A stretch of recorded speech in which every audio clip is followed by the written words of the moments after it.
Welcome back to my channel. আশা করি প্রত্যেকে ভালো আছেন।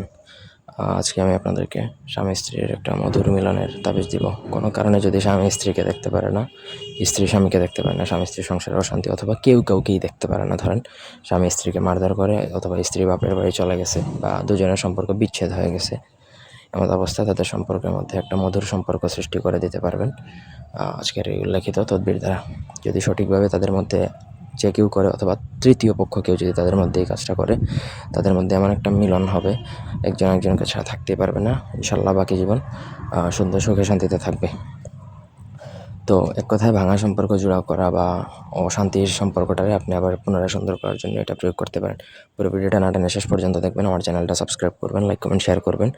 আপনার ব্যক্তিগত যে কোনো প্রয়োজন বা যে কোনো কাজ আমাদেরকে দিয়ে করাতে চাইলে স্ক্রিনে দেওয়া নাম্বারে সরাসরি ফোনে, হোয়াটসঅ্যাপে কিংবা ইমেতে যোগাযোগ করে যে কোনো কাজ করাতে পারবেন, দেশে অথবা দেশের বাইরে থেকে। স্ক্রিনে যে নকশাটা দেখতে পাচ্ছেন, পনাটা ঘরের নকশা, এটা আপনাকে ভোজপাতার মধ্যে অরিজিনাল গুড়চন কালি দ্বারা লিখতে হবে। অরিজিনাল গুড়চন, আমি আবার বলছি, অরিজিনাল গুড়চন কালি দ্বারা লিখবেন। লাল কলম, সাদা কাগজ এইসব বলে লাভ নেই। নিয়ম যদি সঠিকভাবে পালন করতে না পারেন, এই সব বিদ্যা আপনার জন্য না। নিচে অবশ্যই স্বামী স্ত্রীর নাম লিখতে হবে, দুজনের নাম, দুজনের বাবা মায়ের নাম লিখবেন। তারপর সেই নকশাটা আপনাকে পানিতে গুলিয়ে বা শরবতে গুলিয়ে উভয়কে খেতে দিতে হবে। একজনে খেলে হবে না, দুজনকেই খেতে হবে। আর যদি খাওয়ানো না সম্ভব হয় না, সেক্ষেত্রে আমরা জিন চালান করি, এটা প্রত্যেকের জন্য না। যদি খাওয়াতে পারেন সেক্ষেত্রে এটা কাজ করবে। দুজনকে খাইয়ে দিতে পারলে দুজনের মধ্যে এমন প্রেম, ভালোবাসা বা মহব্বত সৃষ্টি হবে যে একজন আরেকজনকে ছাড়া থাকতে পারবে না।